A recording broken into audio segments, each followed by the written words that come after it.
season, yes, it has come to a close. Star Wars Celebration 2016 is over. It was a great experience and I still have to digest my thoughts, so I'm going to process them all in this little head of mine, and meanwhile I will leave you the first montage in this video, and there is more props, more booths and great stuff for you to look at. Enjoy!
costumes and those Star Wars props, they are awesome. I wish I could take some of them home with me. Damn it, I live in Portugal. So today was the closing ceremony and the Future Filmmakers Panel. We had Rian Johnson speaking about episode 8. We had Lord and Miller speaking about the Han Solo movie. And they revealed finally, officially, that Alden Ehrenreich is the new Han Solo for the Han Solo movie. Which I thought was already official and revealed because everybody knows about it. It's weird, it's a whole other thing. We were all happy to see him on stage, it was great. And then out came Finn and he started giving advice and it was a really funny panel.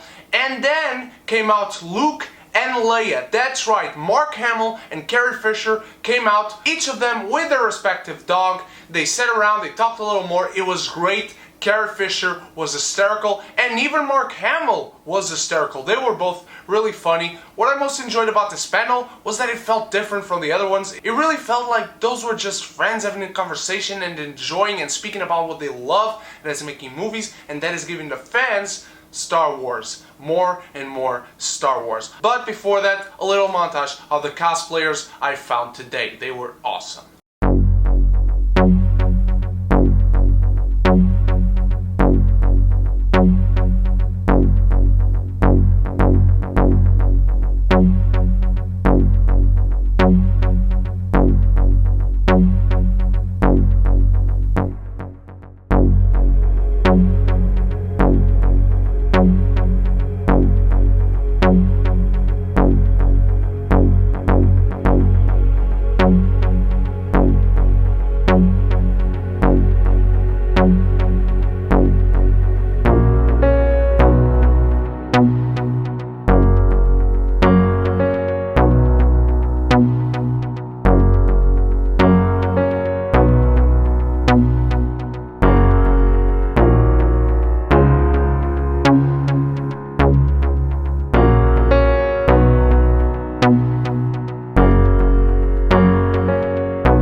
Enjoyed those awesome cosplayers, and without any further ado, please enjoy the Future Filmmakers and closing ceremony of Star Wars Celebration 2016.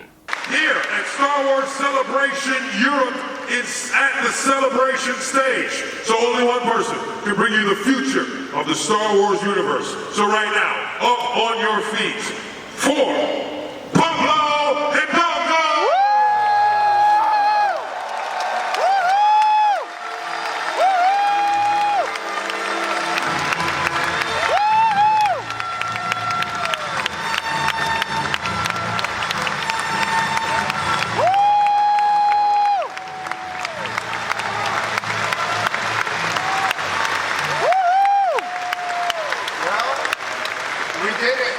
Another Star Wars celebration in the books. I can't believe 3 days went by so quickly. Who here was here all 3 days? That is the right way to do celebration. That's the best way to see as much as possible, to see as much as possible about what's coming up. I mean, we've had some amazing things in this room. We had look at Rogue One. Who was here for that panel? And then we had Star Wars Rebels, a preview of Season 3 also in this room. And if you were lucky enough, you got onto the show floor and you took a trip to Tatooine through virtual reality, Trials on Tatooine via ILMX. Who tried that here? Now that's all amazing stuff, and that's all stuff that's coming out in 2016. But we're not here today to talk about 2016. No, we're talking about what comes after that, and that's what this panel's all about. We did a version of this panel at the last celebration. I don't know who went to that. Did anyone see my conversation with Gareth Edwards? So, just to set some degree of expectations, we're talking about movies that are quite far away. So that's going to, limit the amount of things we can really show you. But at the same time, this is the first time we're going to have any public conversations about these movies. And I'm talking about Star Wars Episode 8.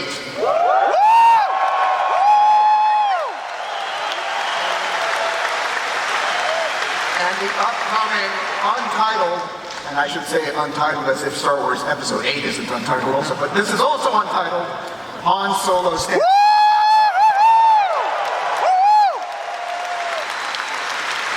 So, who better to talk about the future than two of the key architects who are making that future happen day in and day out at Lucasfilm. Please join me in welcoming together the head of Lucasfilm and the SVP of Development, the head of the story group. These are my bosses, Kathleen Kennedy and Kiri Hart.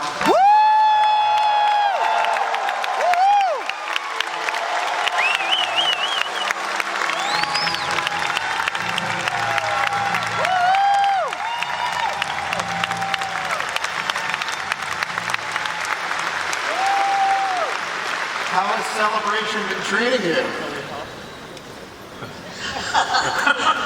This has been, I don't use the word awesome very often. I just want to say that because I don't know why. It's true, she doesn't. I'm going to say that this has been beyond awesome. Absolutely incredible. We're having a great time.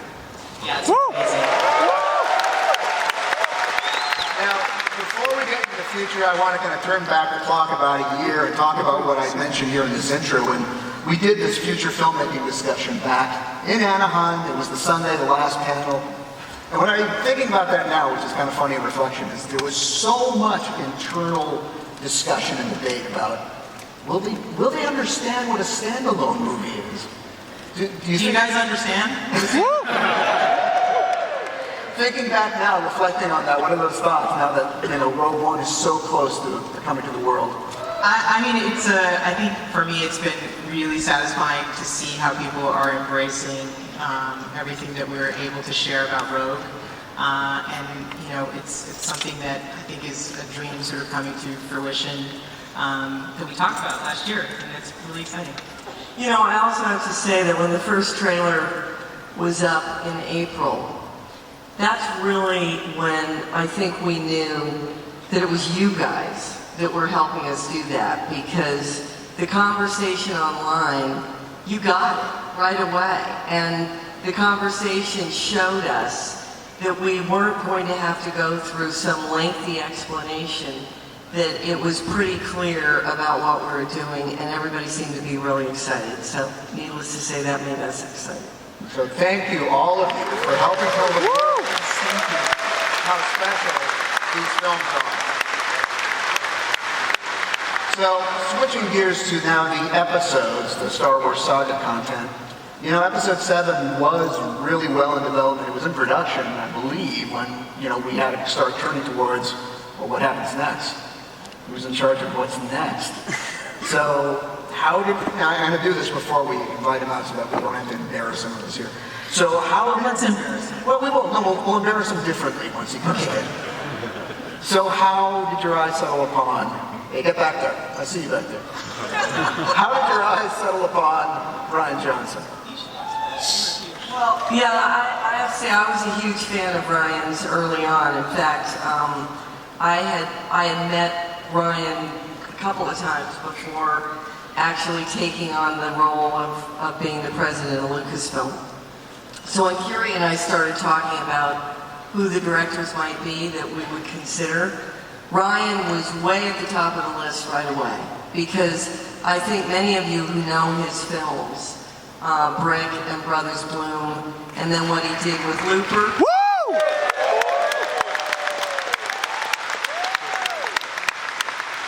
Rian had those sensibilities that combine an ability to have real substance in his dramatic structure, but also an amazing sense of humor. And I have to say, in watching him on the set of episode 8, and I don't say this about many people, I think Rian moves the camera as well as Steven Spielberg.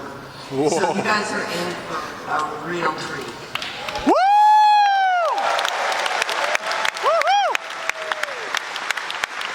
That is incredible praise, and we should probably bring him out while his head can still fit through the archway. You know him, as we said, from such amazing movies as Brick, Brothers Bloom, and Looper, which he wrote and directed, and I dare say, also the best damn episode of Breaking Bad ever done. Please welcome Rian Johnson.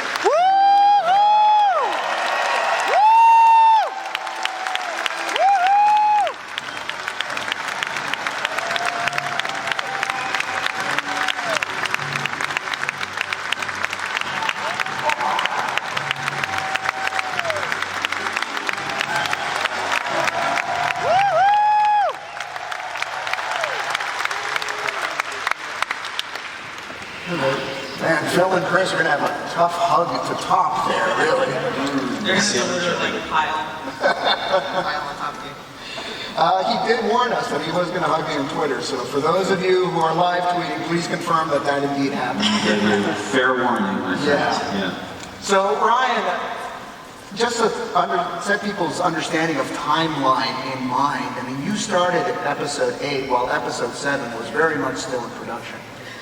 I did, yeah, they were still shooting actually, here in London. They were still shooting episode 7, and so, yeah, I was thinking about that today, because obviously Colin is doing the same thing while we were in production with episode 8. He was starting to think about 9, and I know it was kind of strange, like, because one of the first things I did was went up to San Francisco and spent about 6 weeks kind of figuring out the story, and I would go in a few times a week and sit down with these guys and with the story group and just hash it through, and we would watch dailies that were coming in from 7. And at that point it was just a script and kind of the dailies that we were seeing. And I was thinking about that. I think that was probably really healthy that in thinking about where the story goes next, it was entirely just based on our reactions to it, as opposed to based on the phenomenon that it would become, or the cultural reaction to it. It was just a very personal, what do we connect with with these characters, and where did they go next? So I think it was a good thing. Yeah, you were coming to understand who our new leads, or new heroes and villains were. You were coming to understand who Rey, Finn, Poe, and Kylo were, just as they were actually still coming together. Yeah, it really was it was a unique experience. So, when it came to, you came aboard, and this is just a tip for any future filmmakers, a real smart way to get your foot in the door at Lucasfilm, if you ever have a meeting with us, is to bring homemade ice cream. Our very first story meeting with Rian, he's like, he surprises us all by bringing us ice cream. It's like, realize we're going to expect this, man. Yeah, we're going to expect this from now on. No, but what you did, which I thought was really great, is we began sort of a film camp, so to speak. Rian assembled movies that he thought it was important for us to watch and understand his point of view about them, so that we had this common language. And I would love for you to share some of the titles that we watched. Well, it was also stuff that I really wanted to, because we were in the middle of, it's in the middle of coming up with what the stuff was going to be, and it was also stuff where I thought it would be really good to rewatch this. And it's funny, like at the time, so it was 12 O'Clock High, It was Letter Never Sent. It was, what else did we watch? Watch Bridge on the River Kwai. That's right, Bridge on the River Kwai, Damn Hustlers. Which one? Three Outlaw Samurai. Oh, that's right, Three Outlaw Samurai. That's right. We watched Hooper. No, wait, no, we didn't watch Hooper. No, You and I watched Hooper separately. That was a different experience. So Let's hear that story. We'll get there. we'll get to that. So no, but it's funny actually watching. Now we're just at the end of production right now, and going through and looking at the film that we put together, and looking back at the movie, like particularly 12 O'Clock High. There was seeing, oh my God, a lot of that made it in there. Like at the time, it was just like, oh, this will be kind of a fun bonding thing, and maybe there will be things here or there. But it ended up actually being a really, really crucial part of it. Watched Gunga Din, remember that? Gunga Din, that's right. Yeah, watched that. And we watched Sahara, not the Matthew McConaughey Sahara, the Humphrey Bogart Sahara, where he's a tank commander. And my favorite part is like we're at Skywalker Ranch, we're sitting there, we're watching this, and Ben Burt sticks his head in. And his first question is, who's watching Sahara? And it made him love us. Yeah, totally. It's like anyone who'll dig up Sahara and watch it in the theater, it's got to be good people. So when we announced that episode 8 was in production, we had a little video that we showed of you basically recreating the scene between Mark and Daisy at Skellig. So could you talk about that? Yeah, that was a really surreal way to start the whole thing out. So it was when we started coming up with, I started coming up with the story, I realized that I wanted to, I didn't even really think about it, the notion that we were going to end up breaking kind of a long-standing Star Wars tradition, and for the first time, this movie is going to start right where the last one left off. Because it was like, I don't want to skip ahead. That last moment of 7, I want to see what happens next. And so just because of the demands of the story, that's what it ended up being, which meant we went back to Skellig, and we were only able to get a couple days of shooting there, and it was months before we started principal photography. So it was really the first thing that we did, and it was a very surreal, the island itself is this amazing, it feels like you're stepping into a history. It feels like there is something very mystical and magical about the island. Rick Carter had described it to me before I went there in his very Rick Carter way. And it's a very Rick Carter place. It's like an incredibly mystical place. So to be there and be the first thing that we're shooting is Mark and Daisy standing up on Christ's saddle on Skellig Michael, and it was just so, I don't know, it was an appropriately surreal beginning to the whole experience. And this was before anyone really knew like that moment would become so iconic to the world. So wow. It was good. You didn't need that extra I was pressure. not so paralyzed by fear. Yeah, it was good. Let's talk about working with some of the classic cast. Before we go into that, I just want to understand like what your level of Star Wars appreciation was going into all this, and then what it meant to have Mark Hamill and Carrie Fisher and people like Anthony Daniels in front of you. And they're yours to direct now. Yeah, I feel like it, and in a lot of conversations I've had just over the past few years, I feel like you almost want to lead with an apology. Like, I know everyone has this is what Star Wars means to me story. It sounds almost cheesy or repeated, but it is something that's so integral. Star Wars was it was the first, I have this memory of my dad putting me in the car to take me to see Star Wars, and I asked him, where are we going? He said, we're going to see the most amazing thing you've ever seen.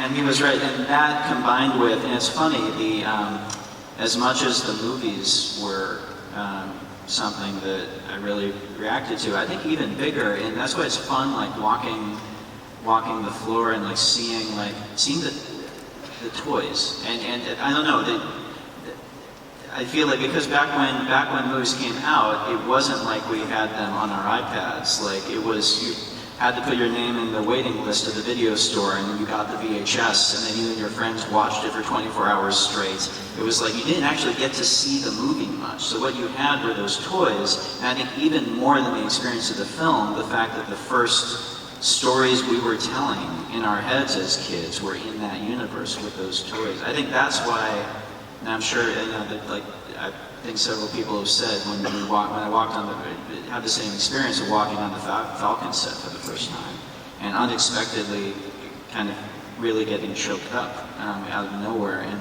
what it was is flashing back to being a kid and all the stories I told inside my Kenner, The back of the Falcon. Yeah, exactly. And suddenly you're standing in it, and there is just an intense emotional reaction that that happens. So anyway, that's that part of it. So now, as I was saying before, you now have Luke Skywalker and Princess Leia and C-3PO and R2 and Chewbacca in front of you with your rolling camera, and you're telling them what to do. I mean, what's that like for you?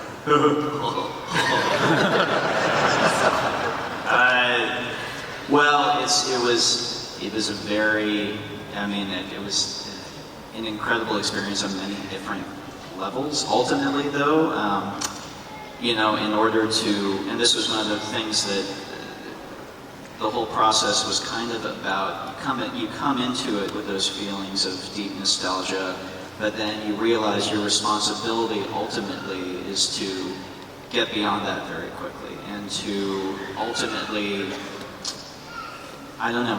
tell a story that feels alive right now, and it's about where you're at right now, I guess. And that, I guess, was kind of like the ultimate responsibility of it, is to sit in front of Mark, sit in front of Luke Skywalker, and then have those feelings of, I'm sitting here and talking to Luke Skywalker, this is kind of weird. And then to get to know Mark and get to know him as an actor, and then start working through the script, and then get back into the actual work of filmmaking and telling a story the same way that you do with any other film, basically.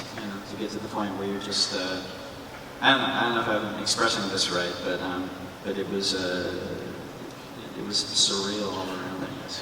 And now the new cast, you've got Daisy and John are back, Oscar's back.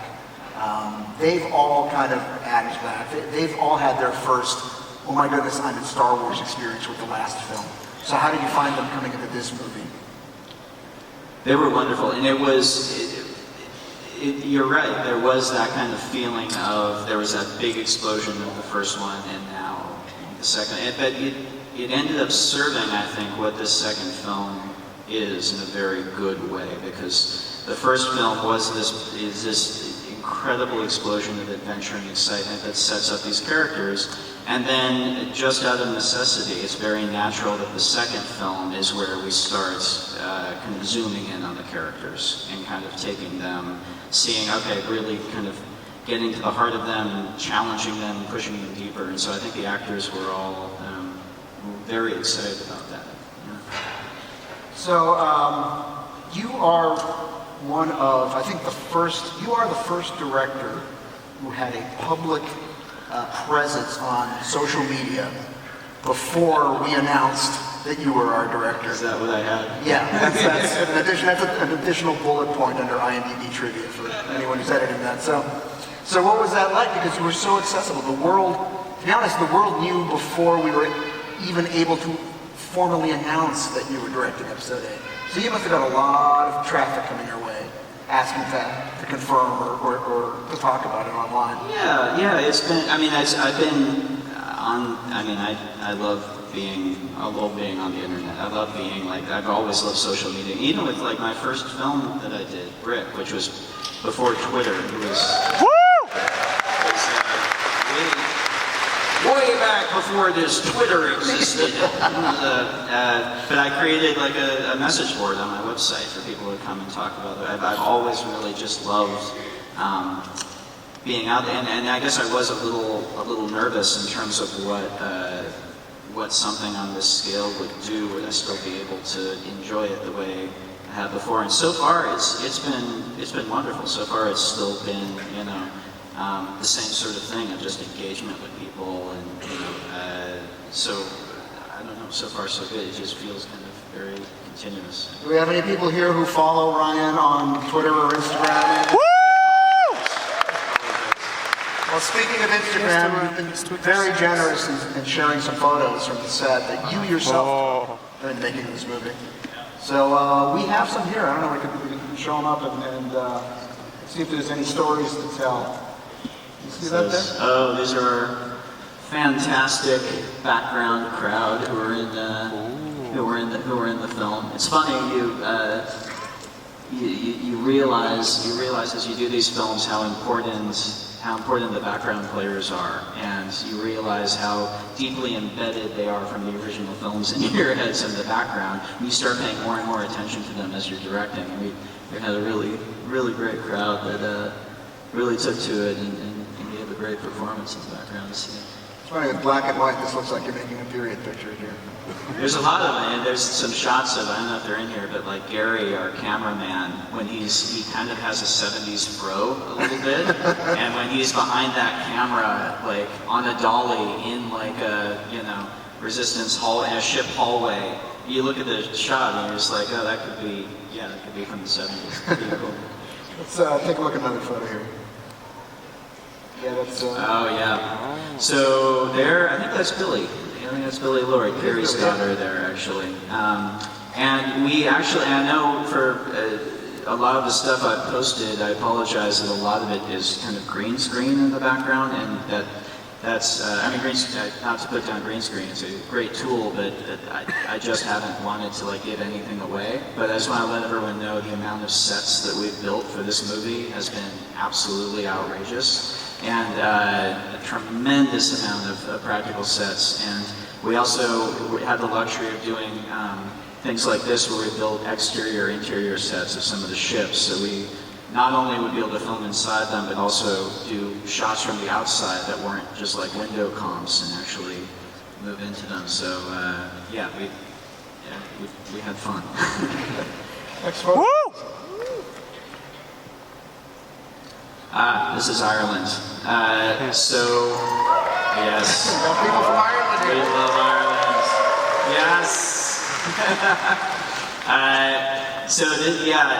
And in addition to sets, but for a chunk of the film, we went out to Ireland, and actually, in addition to Skellig, we shot along the southwest coast and the west coast of Ireland at a lot of really incredible locations, and it was amazing getting out there a ways into the shoot, and then suddenly having this whole other texture to the film open up in front of you, and just the natural beauty of that coastline, and to be able to put these actors out there and actually put them out and just film it and to stand behind the camera and have it feel like that, it was just incredible. Yeah. Let's take a look at another one here. Who's that guy? Who's that guy?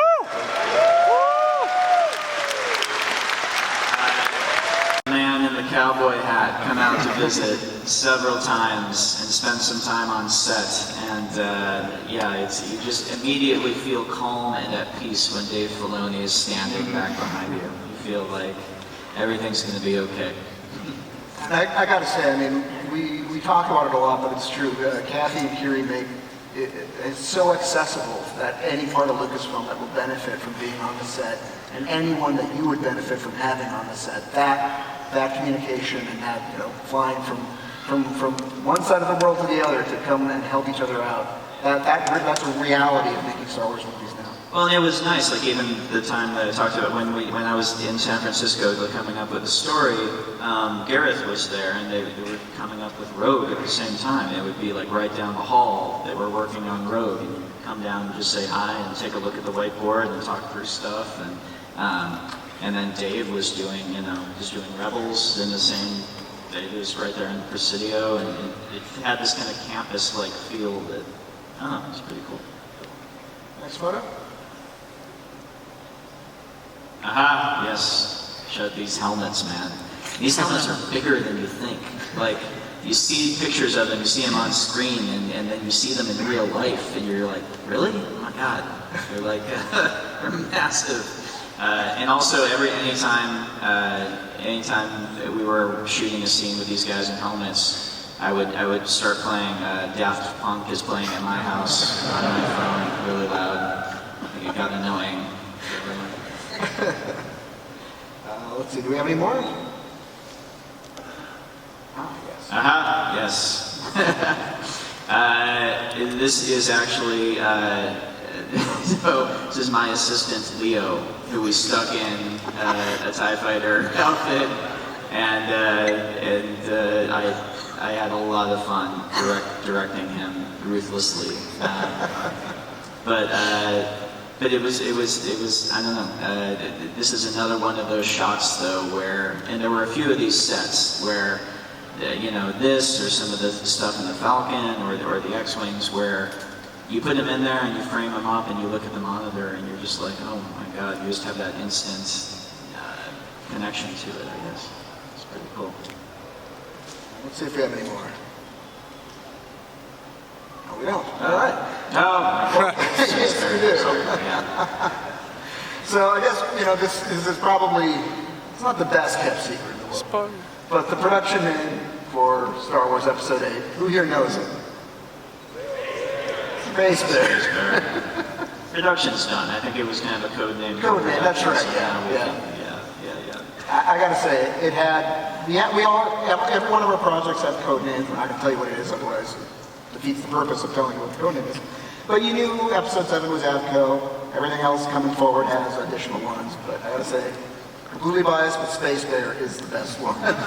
It just made me so happy because that panda logo was like, every time I saw that on official stuff, it just made me so happy. Like on officially printed budgets and stuff, to see that dumb little panda in his helmet on the corner. It's like the story that, I don't know if this is true, but that Terry Gilliam named his production company for one of his films Poo Poo Productions, just so the lawyers would have to write it over and over. Well, maybe we can look forward to some Space Bear merchandise at Celebration next year. That'd be amazing. But on that topic, because, this is in many ways, it's the Rogue One celebration. I mean, Gareth had a great spotlight moment on this stage to tell the world about his movie. Next year, I think that's going to be your time to have a big showcase moment. And it also happens to be the 40th anniversary of Star Wars. So,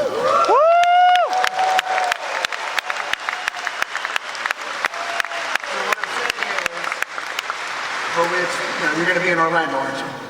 I think I'll be there. Okay. I'm looking forward to it. And by the way, this is kind of like the first time I'm coming on and kind of talking about this thing that we've been doing. And I was very nervous about to come out here, but just seeing all you guys and seeing just the warmth and I'm really looking forward to the next year and a half. I'm really looking forward to showing you guys more and more of what we got, and I think we're all going to have a really good time together. So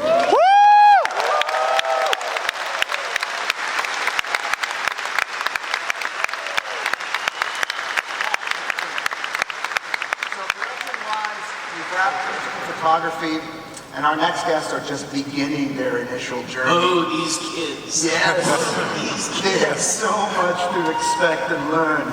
We are talking about a directing team who have been responsible for such movies as 21 Jump Street, the Lego Movie. These are the guys that put Everything is Awesome in your head. So let's bring them out. Please welcome Chris Miller and Philip Lord.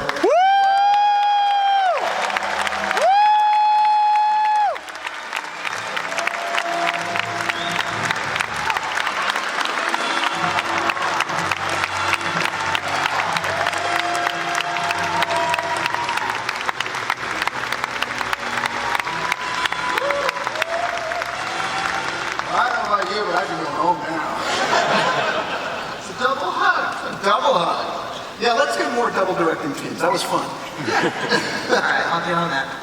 So you guys are just starting off your journey here. And we're gotta set expectations here. This is really, really super early. Where are you guys in terms of your production? We just moved here 2 days ago. And so we're very, very early. We're still working on the script with Larry and John Kasdan. Woo! And doing a lot of early pre-production on the movie with, design work and that sort of thing. Now you mentioned Larry and John Kasdan. Kiri, I can just hear in my head you telling the story best in terms of Larry's interest in this project and the talent attached to it. Yeah, Larry, there's nobody on the stage who doesn't love and respect Larry so much for all that he's contributed to Star Wars. And I think that as the executive producer of this particular movie and the writer, along with his son John, he had a lot of passion for the idea of Chris and Phil coming aboard to direct this movie. And he was quite vocal about it in a way that Larry can be. and really, I think, had a tremendous amount of belief in them and a feeling that they were just the right people to do this. And I think that ended up being really meaningful to all of us as we went forward and put the whole thing together and made it happen. Now it's real and everybody's working together. It's pretty cool. One thing, and the only reason I'm bringing this up is because this panel isn't streaming. If this was streaming, I wouldn't do this, all right? But at Lucasfilm, everyone has a George impression. Everyone has one. You can't help it. And one of the things that I noticed is the more we got in working with Larry, we all developed Larry impressions. I don't know what you're talking about. Not that I expected Gary to do it. Oh, did you do it? But it was like, Gary, it's got to be these guys. It has to be these guys here. So, Here. trust me, You gotta make it happen. he was pitching really hard, and he was so happy that you guys said yes to this project. So, and we all are, because it's in great hands. I mean, such an honor from Larry Kasdan. You're our hero from growing up watching all of his movies, and I went to see Grand Canyon in the theater opening weekend. That's how big of a fan I am of Lawrence Kasdan. You're like a real Larry man. Yeah. I was in high school. So this is a dream come true just from this part alone, not to mention the rest of it. So, we can't get too much into what the movie's about, but obviously everyone knows it's about Han Solo. Woo! So, what does Han Solo What does Han Solo mean to you? Gosh. I sort of relate to him. He doesn't want to do anything that he's told. When you tell him not to do something, it makes him want to do it more. He's very sarcastic, and at the end of the day, he's unreasonably optimistic. And I think that's why we fall for that guy, and why we got so excited about making this movie. Is that this kind of dichotomy between this kind of grouchy, seemingly cynical guy with the biggest heart in the galaxy. And to me, that's a great thing to make a movie about. Yeah, this is a guy who on the playground, everybody was fighting who gets to play Han Solo. And in my family, when my sisters and I would play Star Wars as kids, I was always Han Solo. My one sister was Princess Leia, and my other sister was Princess Leia's sister Margot, which is a character we Could work her into this story. Yeah. Anyway, if you want to do any last minute reshoots, I slip in an extra Skywalker. There is another other. So We made that movie, the Margot Skywalker. But it's a guy, he's a maverick, he's a scoundrel, he's clever, but he's not smart.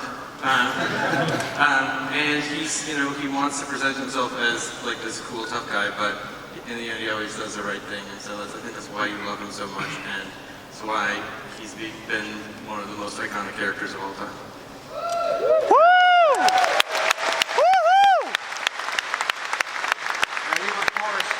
Worked with Han Solo before, you've worked with the Millennium Falcon before. That is true. We did in the Lego movie. Han Solo and Chewbacca both appeared, and the Millennium Falcon were all in that movie. And as I read, all of the films with Star Wars are canon, so that means that That is canon. Yeah, that's canon.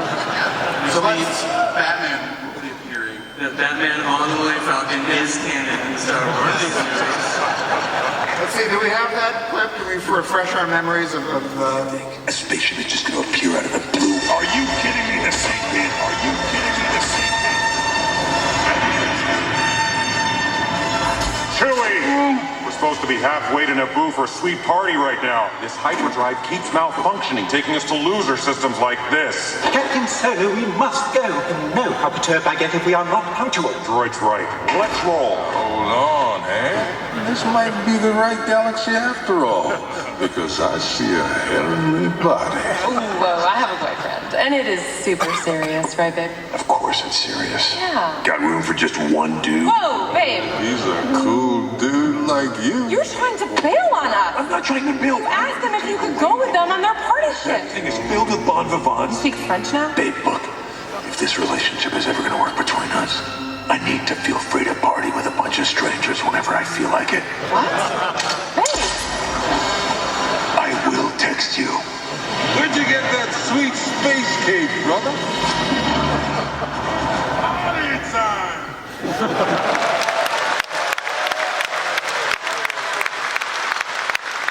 Can we just keep watching the Yeah. movie? all right, everyone here, I want you to do me a favor if you're tweeting this, because this isn't streaming, please tweet that we showed an exclusive clip featuring Han, Chewbacca, and Millennium Falcon, directed by Chris Miller and Phil Lord. Just tweet that. Absolute truth, and only you guys got to see it, because this isn't going out the door. With Batman. Spoiler. Batman cameo, the subject of cameos. Let's talk about that. You guys were this close to getting at the Rogue One. Yes, we were visiting, doing early prep work here, and we've gotten to know Garrett through this process, and so he invited us to come onto the set, and Where'd you get that? but We look super good now. Solo. yeah, We're getting into character. yeah. Here comes trouble. So That's my hard look. a long Why time. did they cut you guys? No, we did a great cut. Obviously, The worst part about it was that we were gonna shoot this thing, but my whole family's moving out here to be living here for a year, and I had to go look at a school for my son. we couldn't be in Star Wars because your son had to go to school. Thanks, Chris. So I got all dressed up, waited around, and then they're like, okay, we're just gonna do. I was like, I gotta go. I can't show up to the school interview looking like this. So I had to leave. I'm so bummed you didn't go like that. with the giant blaster. I feel like they would have had to let him in. Oh, you got so close, but we did actually get a cameo. It's Rian. Yes, that producer Rom and I, we chose wisely. We chose like the two dudes who we knew would be in the movie that can't cut us out. Because we're the two dudes in the firing chamber. Death Star. We pull the levers and go like that. And seeing Rom in that helmet, his hair just barely fit into that helmet. You may fire when ready. What we're discovering now is that cameos are now a form of currency among our directors. Because appearing in episode 8. We stuck Gareth in there. We did stick Gareth. Where is he? Do we have a... I think we have a picture of him here. Look at him. He's a natural. He's a natural. Look at that fuzzy little guy. Neil Scanlon's team does amazing work. Do we have another picture of him or no? Was it that? Okay, well, so I'm sure you guys will get your shots to be in a Star Wars movie. You have somebody coming out. Yeah, maybe in 9. Well, maybe not getting close with Colin. Although, I understand, Chris, you actually are, that wasn't your only shot, you were actually in a Star Wars movie. I am in Empire Strikes Back, actually. All right. We have a clip here. We're going to bring the house lights down and take a look at Chris Miller's unforgettable role in The Empire Strikes Back. Wow.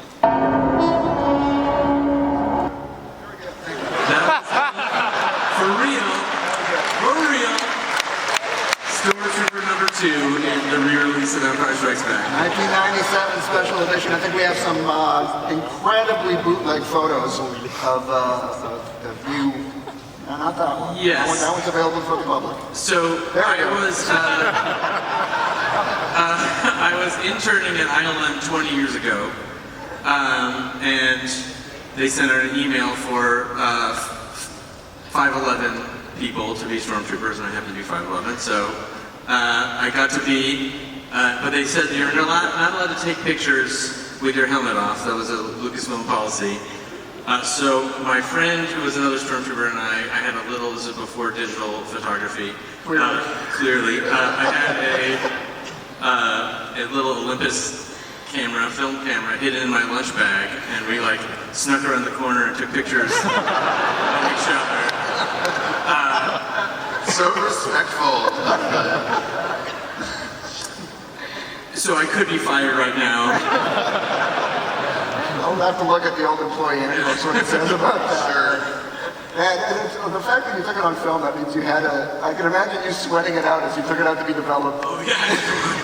I was so disappointed how blurry and out of focus and washed out they were. I was like, no one's gonna believe me. Believe me, right guys? Woo! That's pretty tempting. I feel like some of them don't believe you. All right, we're talking about you guys cameoing in movies. Let's focus on the actual actors who are in our Star Wars movies, and you've got a real challenge ahead of you. A character like Han Solo, everyone has an impression in their mind of what that character's like. So what's casting? What's that process like for you? I mean, we thought from the very beginning this was the hardest casting challenge of all time. I mean, the biggest boots to fill you can possibly imagine. You know, try to get someone who can capture all of those essences that you think of as Han. And so we did a very, very, very exhaustive search. We saw over 3,000 people for the part. All across the world. Yeah. Right? Like cast in like 5 or 6 different offices, acting schools all across America and the UK. It was like cowboy bars, like everything you can imagine. Trying to find someone who was like, wanted to make sure we turned over every rock to find someone who had the sort of charisma and the sort of maverick sort of swagger. And turns out that was a total waste of money because the person who got the part was the first person to audition. Literally the first person to walk in the door. Kathy, I apologize for wasting that.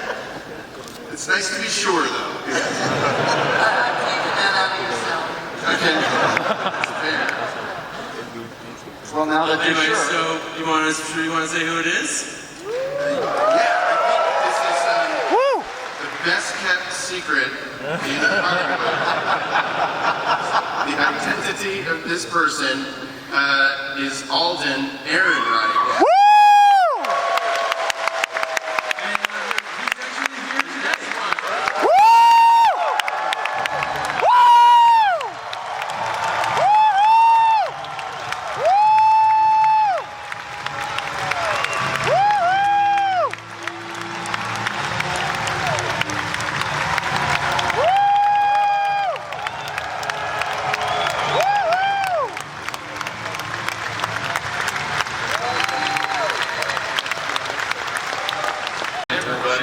You just flew in yesterday, right? Yeah, I flew in yesterday. Well, thanks so much for coming to the panel. Thanks for making it the celebration. Did you get any chance to look around the show? No, I didn't. Probably not. No, this is my first taste of it, yeah. We're keeping you under wraps here, so maybe we'll put a helmet on you sometime and just kind of send you. Well, now I told you, so I can't do that. Next year. So what was it like? I mean, as I said, you were the first to audition, and then you had to wait while they wasted the time of 2,999 minutes. Well, I went in a few times, and just the whole time, I mean, when it first came along, I knew kind of everybody would be going out for it, and I read the sides, and I loved them, and I thought, all right, who knows, but let me give it a shot. And then I auditioned for about 6 months, and I went, the coolest part of that audition process was, I went on the Falcon, and that is, I mean, kind of what you were saying, Brian. It's like it's pretty unbelievable, and you get there and you kind of have, as a kid, like this character especially, you play make believe and you imagine, and you kind of imagine what it would be like. So when you get there, you're like, oh yeah, okay, here it is, you know. And it's pretty incredible. So I'm just very, very excited. Yeah. So you're screen testing aboard the Falcon because I imagine you're trying to see whether or not you have chemistry with the Falcon. Yeah. Any other co-stars that you would screen test with? Yeah, Chewbacca. Which is pretty incredible. I'd never acted with a Wookiee, so that's a whole different thing, which was pretty, yeah, it's amazing. And I had the blaster, we did the whole kind of costume and everything, and it was awesome, yeah. Chris and Phil, you were telling me that there was something particular about Alden's reaction, or perhaps maybe lack of expected reaction, because you watched thousands of people do that first discovery of the Falcon and Chewbacca, and you saw a trend. Well, I mean, only the finalists made it onto the actual. Oh, I see. All right. And Chewbacca wouldn't have put. We wasted money, but not that much.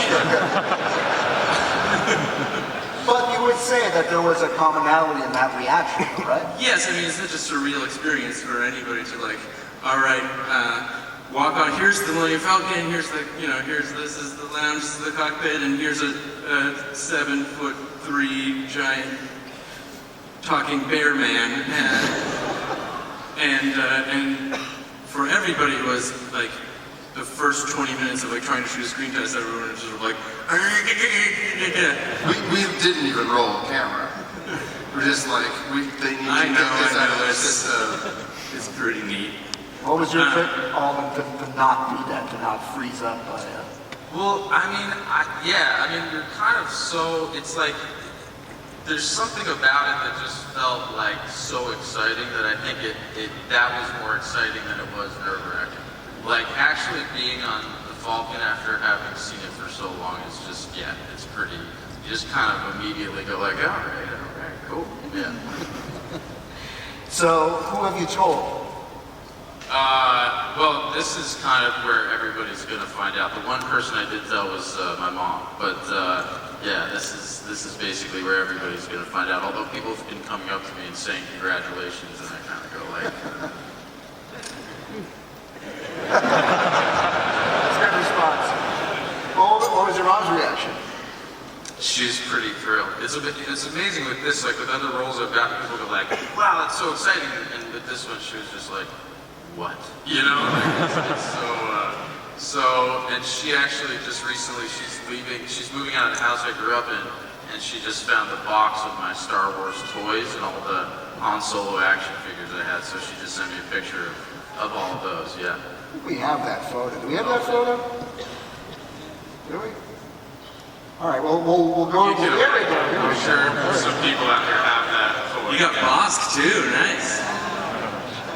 I like the Tupperware. Yeah, I like the setting. You got some previs going on here. Yeah, right. That's my mom's handwriting. If she wants to be first camera operator on this movie, you never know. I love this because then you got the doubly good news of that you're in a Star Wars movie and your mom never threw out your Star Wars toys. She's maybe very disorganized. Yeah, that's true.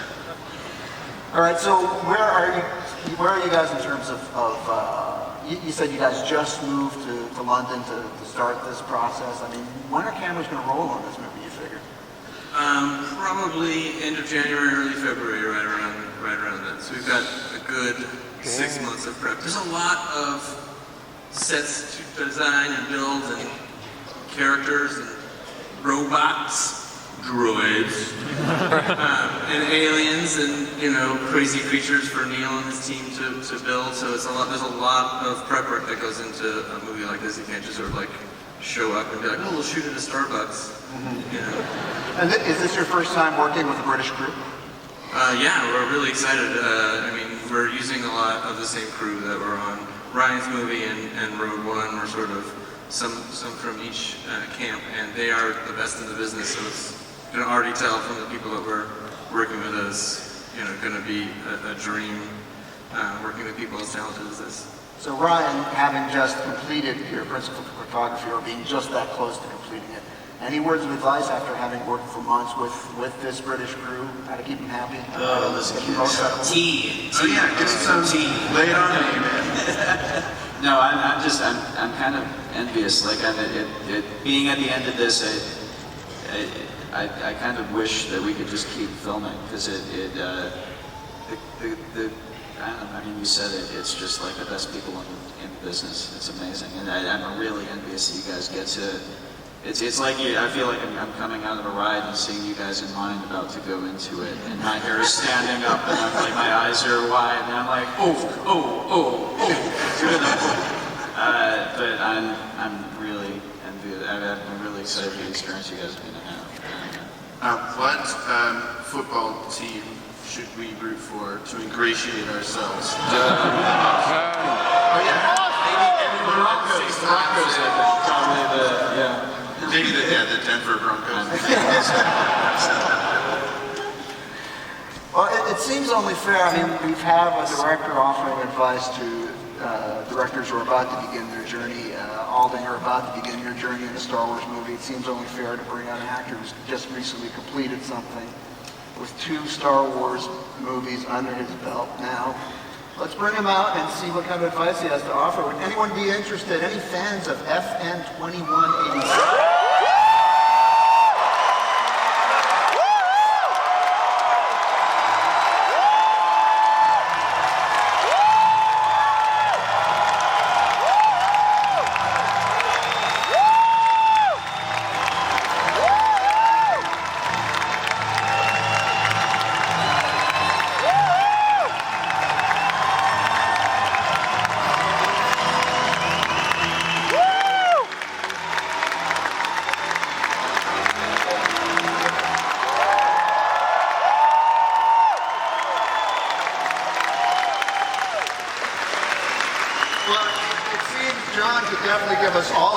Entrances. I was actually just in the area, guys, and just posters. Well, here's the thing, though. This is the first celebration. Well, actually, not the first celebration, but this celebration is in your hometown. Yeah, man, I'm in London now. What's that? This is fantastic.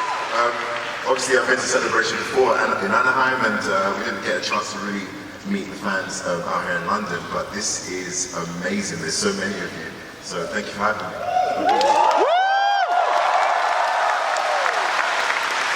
Now, when we started this panel, I actually had Gary and Kathy talk about Ryan when Ryan wasn't here, so that we wouldn't embarrass him. But now that he's out here, feel free to embarrass him. What was it like to work with Rian Johnson as your director? No, Ryan is awesome. Ryan's awesome. I always like to say that he's doing an indie movie within a studio franchise. The characters have been pushed in a new direction in a very, very cool way, and we're having fun.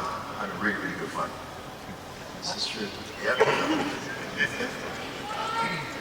spoilers? Well, let me face that one right here. No. You want to find out some spoilers? I'm not going to do that, but I do want to address something here without spoilers for people who are deeply concerned about Finn, because when we left him, he was in a coma. So can you assure us you actually walk around and talk and move and do something in episode 8, or?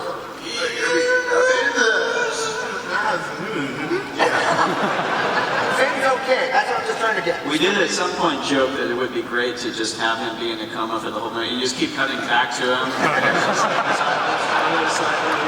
Just mutters something. But the story is very, very interesting, and I've done this before. So it's very, very interesting to just keep it kind of like secret. Oh, absolutely, absolutely. But in terms of the process of the production, I mean, how did this shoot compare to The Force Awakens? Because The Force Awakens was your first exposure to being a Star Wars fan on the Star Wars set. Did any of that kind of... I mean, who remembers my Han Solo action figure that I had from episode 7?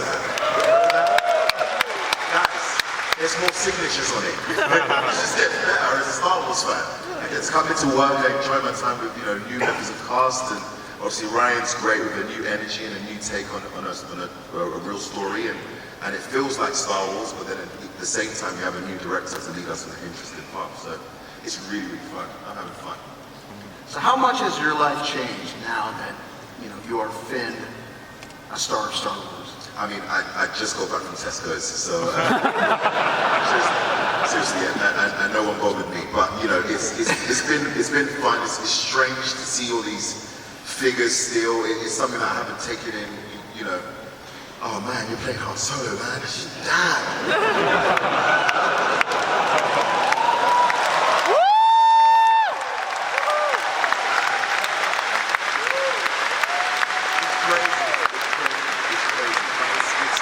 Great, and Star Wars fans have been amazing. It's like the best fandom to be a part of. It's really, really cool. So any words of advice for all of you? I don't know, man. I really don't know. But, you're gonna be fine. You got that charm stuff down, don't you?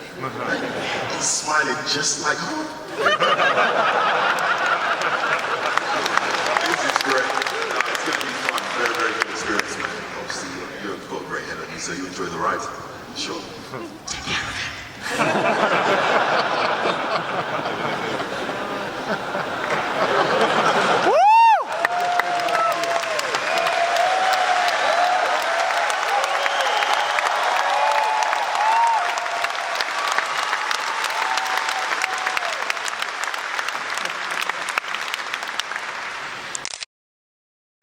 Briefly on my stay here, because I've been here for a while, and maybe we can talk about it briefly, because I really enjoyed meeting her, was Kelly Marie Tran, and this is her first big movie, and it's a big Star Wars movie, and the two of you have worked with her. If you could talk about working with her. I am so excited for you guys to meet Kelly, and this is in good time, and I think I don't know. I don't want to say too much also because I want her to be able to come out and present herself properly down the line, but she's really something special, man. She's really something special. You have a lot of great energy and a great addition to our Star Wars family. This is a family that keeps growing. Look, I mean, we've got the prequel trilogy represented here with Rian and John, and we've got the new standalone programs represented here with Chris, Phil, and Alden, and it just feels like we need to represent the classic trilogy here, don't we? We need to...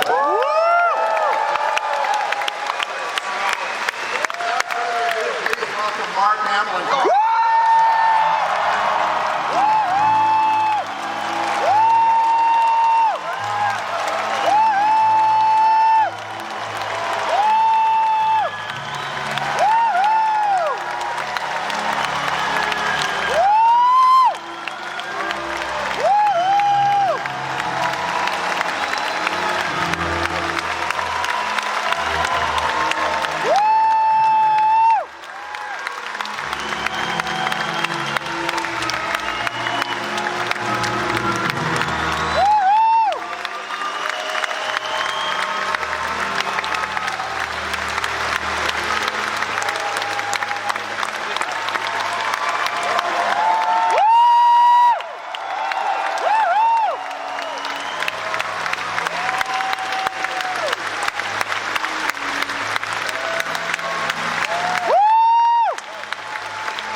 She's got 9,000 followers on Instagram.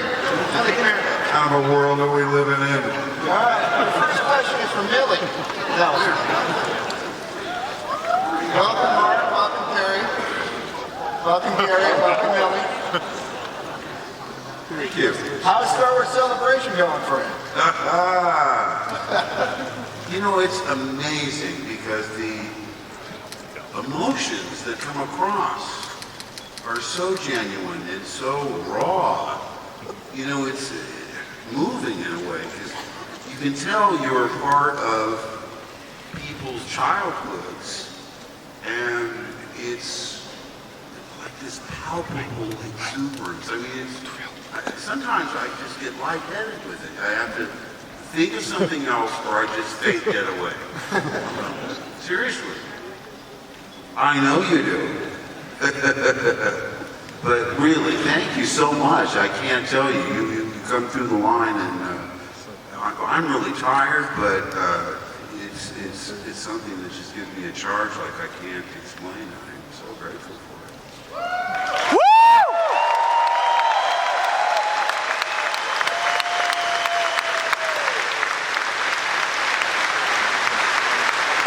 Your turn.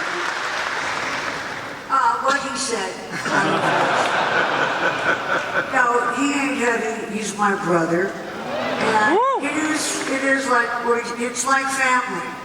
And the great thing about the movie is that those of you that have children, that have impregnated people, can take those tiny humans and take them to these movies and see which characters they respond to, and all that stuff is so awesome. And you bring little tiny, just born people in Princess Leia outfits, which I appreciate, because I think that you swallow those outfits so the baby doesn't come out nude, which would be so embarrassing. So it's just, it's a fantastic thing. I've lived with this. See, you have to think about that. That's why we're very sibling-like. It's very deep and stupid. We've been fighting. We've been fighting backstage with an American accent. It's lovely for you, man. What is the matter with you? You can't take me anywhere. Well, I brought you here. I know. And I promise you I'd be on my best behavior. You know something people say, are you guys really like brothers and sisters? I said, yeah, we fight all the time. We're not speaking to each other for years at a time. Now we're not speaking to each other. But we have a shared experience, and darn it, I will defend her with my life.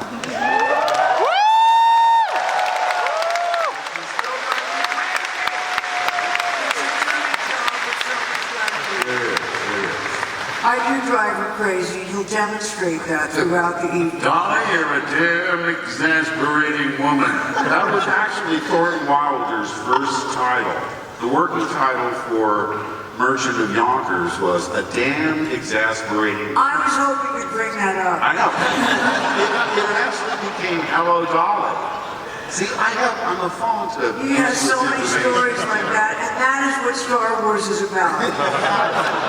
This is actually the new sequel. I know I'm not giving that away. Well, spill your guts. Well, the new sequel is about a lot of stuff with Hello Dolly. Yes. Hello Gary. I'm just here to make sure Gary gets a part, at least in the next one. There are enough pets in Star Wars. Don't you agree? There are no dogs, are there? There should be. Come on. There should be. We can make that happen. We have the power. You guys, there aren't enough pets in space, right?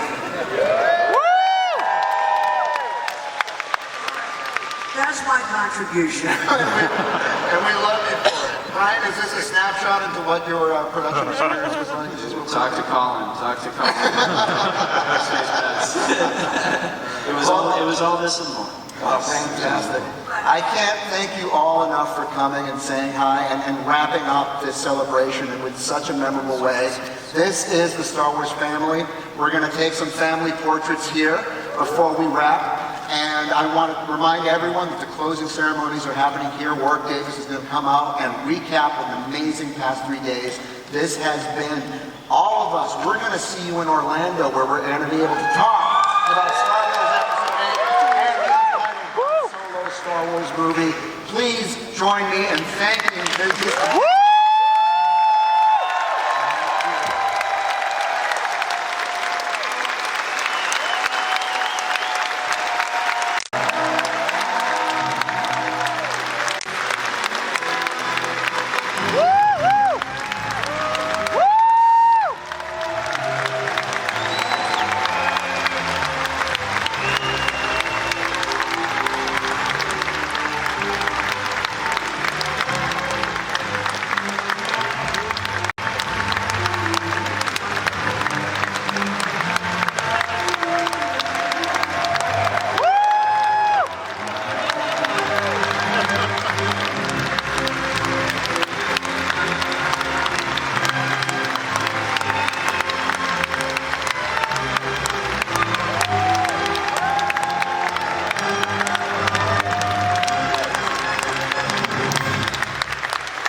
great panel, what a great closing ceremony. The directors having cameos in each of their movies. Now Lord and Miller are moving to London this week and they are going to start shooting in January, February. The Star Wars universe is expanding at a very quick pace. Little known fact, after that panel I was making my way out of the Excel London Arena and I find Pablo Hidalgo. Yes, I found the master of canon in the Star Wars universe and he told me my hair was awesome. So Lucasfilm, you know where to find me. And if Adam Driver wants to quit at any time, know that I am available to finish what he started. Man, what a great panel. And last but not least, I want to show you guys what I bought today. I didn't exactly buy these first items, they were handed out as you were entering the queues to enter the arena, but still I'm going to show it to you. First we have Finn, then we have Rey, then we have Han Solo, then we have General Leia, R2-D2 and BB-8, a Stormtrooper, Kylo Ren and Captain Phasma, and Captain Phasma. But what did I buy today? The very best thing I bought today is a Kylo Ren official jacket from Celebration. Finally, a Kylo Ren jacket that is my size. Up yours, Disney Store. Wow, can't believe I actually said that. I'm a terrible person. The next thing I bought was this mug, clarifying my presence in Star Wars Celebration. A mug of Vader, which you can actually see, and I'm not going to take it out at this moment. And then, keeping up with the Rebels fever, one of the most defining moments in the series, the double pack of Vader and Ahsoka. And this was very rare to find at this time in Portugal at least, so I decided to take it home finally. But my friends, I hope you enjoyed the panel, I hope you enjoyed the cosplayers, I hope you enjoyed the booth I had to show you today. I hope you enjoyed all the vlogs I brought to you in the past 2 days. There will be a link for both the previous vlogs in the description below, and at the end of this video there will be a link to vlog day 2. Of course, as you guys know, we just hit 200 subscribers. Once again, I want to thank you all for that. Let's start the road to 300. I know you beautiful geekies can do it. We can do it together. Don't worry, I remember that I have to do a very special video to celebrate the fact that we hit 200 subscribers. Do not worry, those videos will come. I'm going back to Portugal tomorrow night, but before that, I'll bring you a very special vlog in London. I'm going to Forbidden Planet tomorrow. I'm going to buy a few stuff. Don't worry, you will see all that in the next vlog. Guys, there will be a very special message at the end of this video for all of you who are not part of the geeky community yet. And if you're not, please click in the button below the video box and join our beautiful geeky community. We can be geeky, united. Like this video and share with your friends, family, and also enemies. They can all come join us in this beautiful community we have created, and we are 200 strong. Thank you so much for watching my vlogs of Star Wars Celebration. Here's the link to day number 2. Of course, guys, you know this week we are going back to the routine. New movie reviews coming for you. Full Throttle, Ice Age 5, Ghostbusters. I'm prepared for all those dislikes in that video, no matter what I say about it. And of course, I will leave you here with a very special message. In the name of the Galactic Empire, subscribe. Cheers.